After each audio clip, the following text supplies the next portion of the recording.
Okay, over the last couple of weeks I've turned my attention to building little accessories for the layout with a mind to the TMD that I'm going to be building this autumn and winter.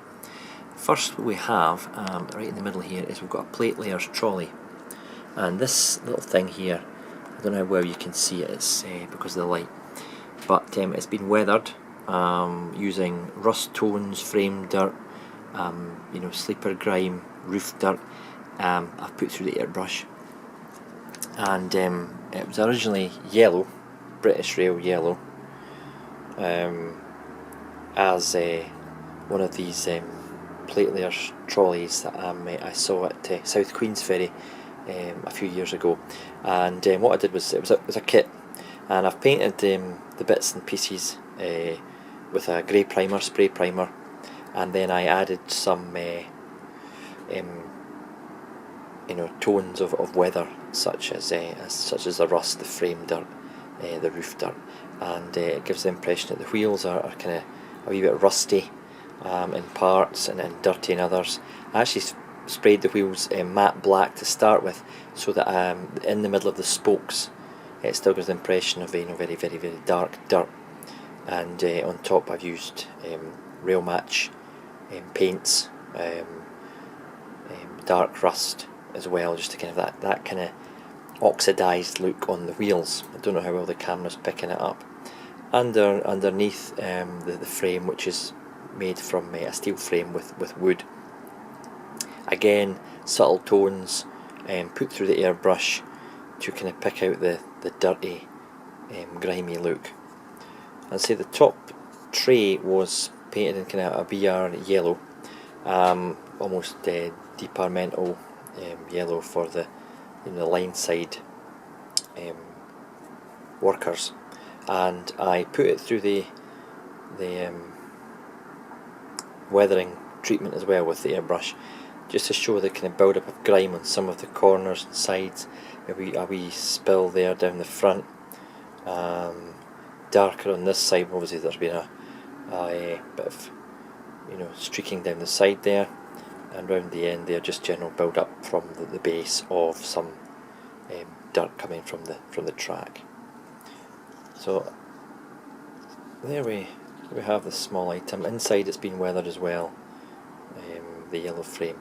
On the top you can probably see a darker plank towards the right hand side there. I used an airbrush once again.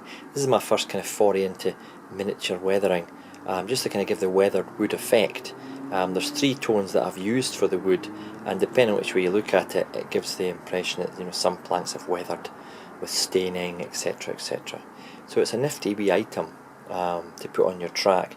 It comes in packs of two, and I've built one up as I've just shown you there, but one I've just kind of left in parts. You probably see the weathering better on the wooden top there, with the different tones and shades, to give a look of just distressed, dirty, used wood.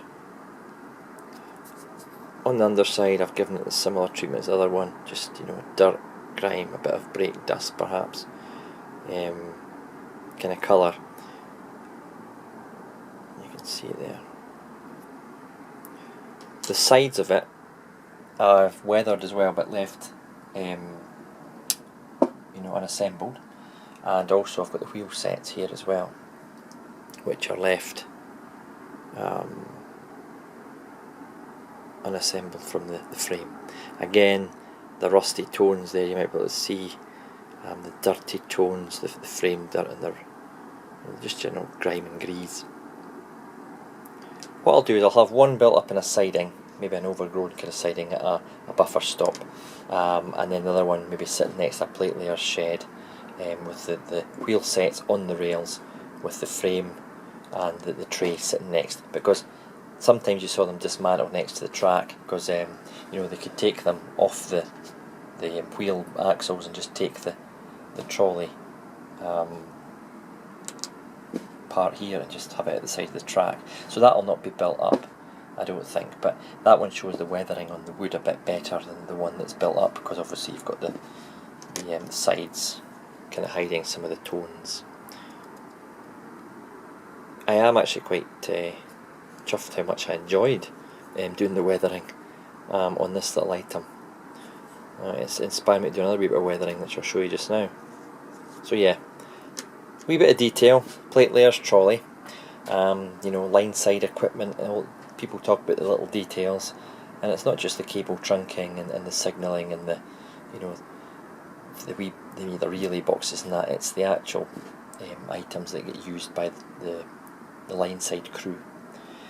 Here I've got these things are Langley models. I've got a milling machine and I've got a pillar drill here, and I've just painted them and assembled them. These are white metal. Took a bit of filing to get, the castings tend to be a wee bit rough and ready, a bit of filing involved. Again, the old grey primer and some Humbrol paints to pick out the details, and I'm quite chuffed with them. These will go in the workshops, the TMD. There's 2 milling machines and there's also 2 pillar drills. You can see the one on its side there, I've even got the little the three spoked wheel to turn to move the drill bit and chuck up and down. And if I took this one here, I've picked out the bed, the drill bed there in silver, as it would be and as it is in the actual ones that you do. They don't get painted. And the wee kick plate down the bottom there, the wee aluminium plate. And I've picked out the kind of motor, goes at the back, then in black, and then some silver on the chuck and the wheel. You could also paint the upper section of this pillar silver as well, but I've just chosen to keep it the same colour as the rest. So yeah, they're cool wee kits there, and they'll just add a wee bit of dimension to the, you know, the depot when it gets built.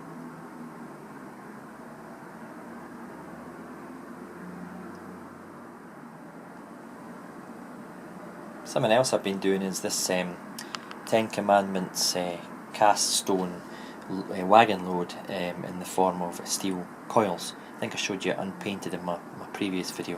What I've done is I've painted it and weathered it up to look like steel coils that are being exposed to elements, and I've got a wee bit of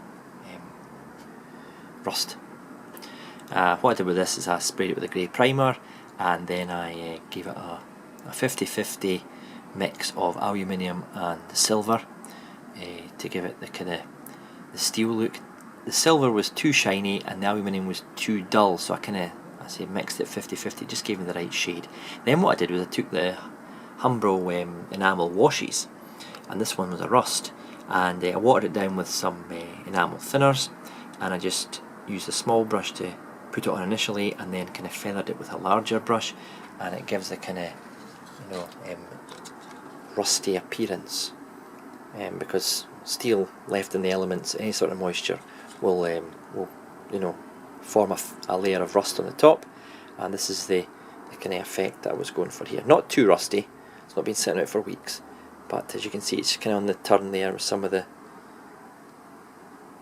bits in the corners and that, starting with the water gathers, a bit more moisture, turning a wee bit oxidising. So yeah, I'm really quite chuffed with my effort there. It's my first cast stone kit that I've used. It's quite a weighty item. I wouldn't like a full rake of you know, OBAs with these cast loads in them. It weigh a ton, but actually it's quite a good effect. Makes use of the rolling stock. I've got 3 of these wagons. I might put loads in 2 of them. I might get another one of these. But this is great. I think it was £3.50 it cost me from 10 Commandments when I visited the Perth show. Kind of an impulse wee buy. I thought, oh, I'll try one of those, see how I get on. And yeah, I'm quite chuffed. I've also added weathering to the Dutch livery brake van to make it blend in with the rest of the rail freight stuff that I've had weathered.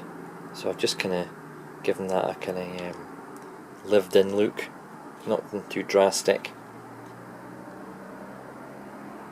And around the other side, a bit of dirt and streaking there.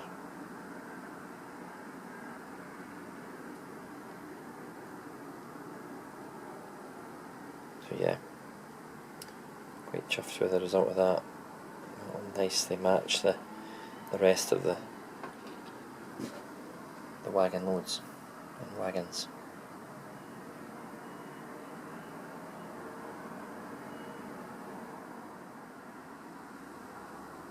Just a quick update on the backboards. I've now applied some white gloss to the matte undercoat to give a kind of basis for applying the self-adhesive back scenes.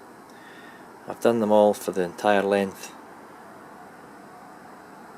of the layout at this side and one end, so that'll be my next job for the autumn, is to, there they are there, is to fit the back scenes, the self-adhesive back scenes. Having tested, I'll walk up here and show you, having tested the back scenes, if you look at this one, put it up here, what I did was a wee test piece. I coated different rectangles and different finishes, and this one was the glued effect. I just basically took some 3D mount and stuck them on with glue with their backing still in place, and whereas they stick, they can come off without too much persuasion, whereas I've got a polyvinyl and a polypropylene one here, and they are well and truly, you know, stuck without any adverse reaction to the heat. The glossy finish tends to give more tack to the self-adhesive finish, so that's what I've now applied to the other back scenes. You can see the difference in the finish actually just by looking at the matte undercoat primer and then the gloss finish. So this is the finish that I'm going for, and so I've got the back scenes ready to go. It's a case of finalising the exact positions to try and get them to relate realistically to the background. I know it might not always be possible, but it has to relate to the scene in front. And I've obviously gone for a kind of town scene along the back here, because it's in the heart, the station's in the heart of the town. That'll be coming soon.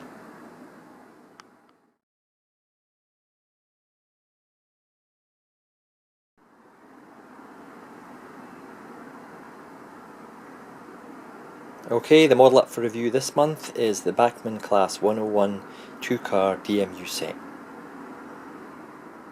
Right, now that she's out of our box, let's get stuck into this review of the Bachmann Class 101. This is product number 32287. The Class 101 was built by Metro Camo at their Birmingham works from about 1956 to 1960. They were numerous in number. I mean, you know, these things were spread all over the network, and that's what makes the 101 such an ideal addition to anybody's fleet. They were, you know, they were part of every era from around 1960 to around the late 1990s, and they were from, you know, from Scotland to the south. I mean, you know, you could really get away with placing this DMU on most layouts without it looking out of place. Obviously mine's in the BR blue and grey, which for most of these models was its last livery. You know, I'd say 2003 was the last one, so that's about 47 years in service. It's quite remarkable for a first generation DMU. When you look at the HST now that it's celebrating its 40th birthday, it doesn't look 40, you know, it's still doing sterling service on you know, frontline routes. But you know, by the time these 101s were 40, you know, they looked like they were 40 and they were falling to bits. So the mere fact that some soldiered on for another 7 years after that is testament to the almost the simplicity of the design in a way. The Bachmann model in front of me here is you know, standard Bachmann finish. I mean, it really is a highly classed, painted and decorated model. This is just a dummy car here. The reason you can tell it's a dummy car is because none of the windows are blocked out here for the motor block. This particular one has got a first class kind of compartment at the front there with different coloured seats, and this was great, not necessarily the first class, but this was great if you got a seat there, because you can watch out the 3 front windows to see where you're going. Likewise, if you're at the other end and you were looking back, you got a good view of where where you'd just been on the track. It was quite a novel experience, I have to say. So I used to kind of fight for the front seats when I got on in the morning to go to university. If the driver hadn't the blinds down, of course the driver had the option of putting blinds down in between himself and you, but if you hadn't put the blinds down, you got a good view. These are picked out in BR blue kind of seating, and that one a kind of beigey brown. The detail in the models is exquisite. If I just lift the camera up for a second here, the rivet detail on the roof for one. I'm not a rivet counter, but that's detail. That is really good detail. And even down to the end of the bogies, the detail and the gangway at the end of the carriage there, it's all detailed. It really is exquisite. And there's sprung buffers as well. Don't see the point on sprung buffers in between the bogies, but to have them there is just another added little detail that makes you smile. The underframe detail, I'm not going to go into too much detail about. Other people have done that. It's accurately picked out, the battery boxes and whatnot. And if I move along to the powered car in the model, you can see the windows are blanked out there for the motor. But these little details here on the engine, picked out in different colours, along with the exhaust pipes at the end. It's just picked out in different colours, different finish on it that kind of sets it off, and even the data panels down there, sharply printed, and you can read them.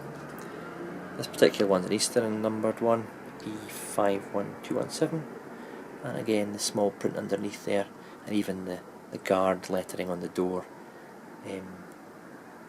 exquisitely picked out.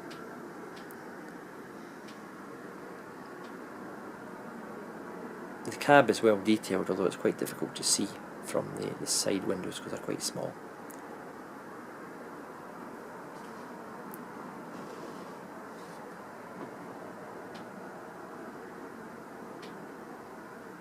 There is a detailing pack to fit, hoses and whatnot to the front couplings.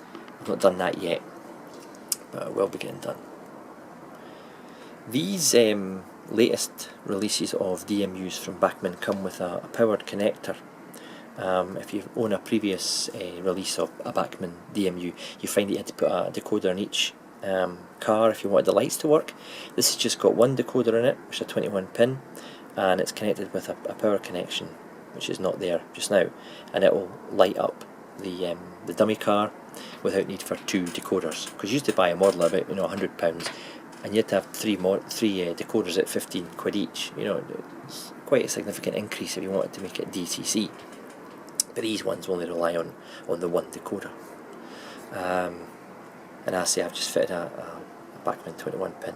Although I do notice, word of caution, when you try to take the body off these, it requires a smaller screwdriver than any other Bachmann model I have taken the cover off. So beware, the smallest Phillips screwdriver is required to take the screws out just underneath where the sprung buffers are, and it is quite fidgety, so watch out for that if you do buy one.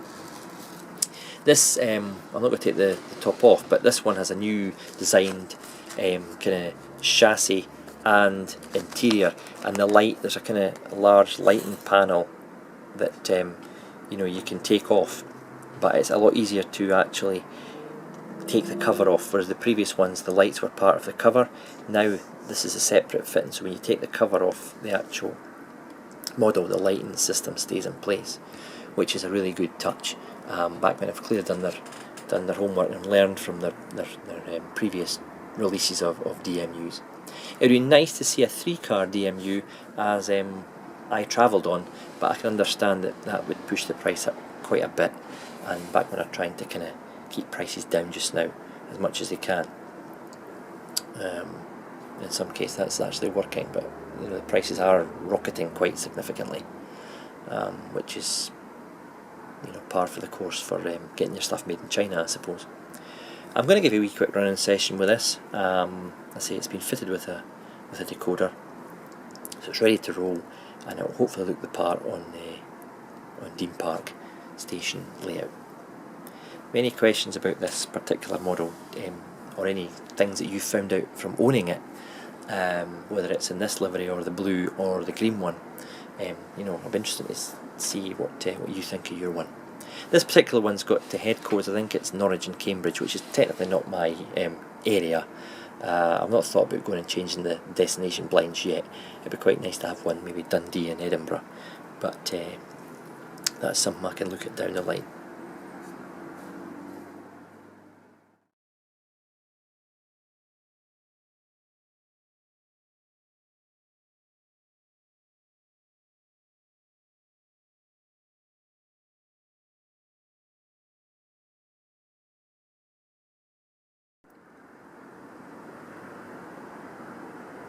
Just before we kick off with some running of the 101, we'll look at value for money. Now this particular model varies on the market from about 125 to 140 odd. I made a bit of a find actually, because I was down in York on holiday with the family, and I went into Monk Bar model shop in the centre of York, and this was on sale for £99.99. So I snapped it up. It was a special offer, and so therefore I really have you know, got myself a bargain when you think that you know, that's maybe £25-30 off everywhere else. And I was intending to get it anyway, not quite so soon, but I couldn't turn down that offer, so I just paid for it there and then and ran out the shop. So it makes it all the sweeter that you get a good deal like that with such a fantastic model.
Okay, that kind of concludes the early August update.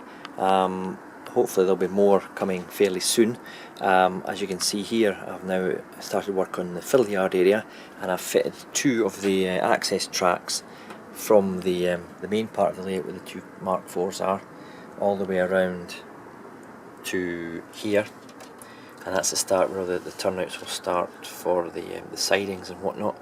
This here is a second radius curve, and the issue I had here is I've got to have them, you know, standard width apart here, and they're standard width apart where they go into the layout, and obviously with quite a narrow sharp curve second radius, I had to make sure there was clearance for the longest coaches, which are the Mark IVs. So what I've done is I've kind of laid the second one in a kind of third radius, and the second one is actually set track. I had some set track lying around, third radius curve, so I put that around there. So I've actually kind of almost like looping out there. There's plenty of clearance, I had plenty of space at that end, and they come together here, straighten up round about here, and then there's the droppers attached for the track to provide power, and the turnouts will come here, and it'll be a kind of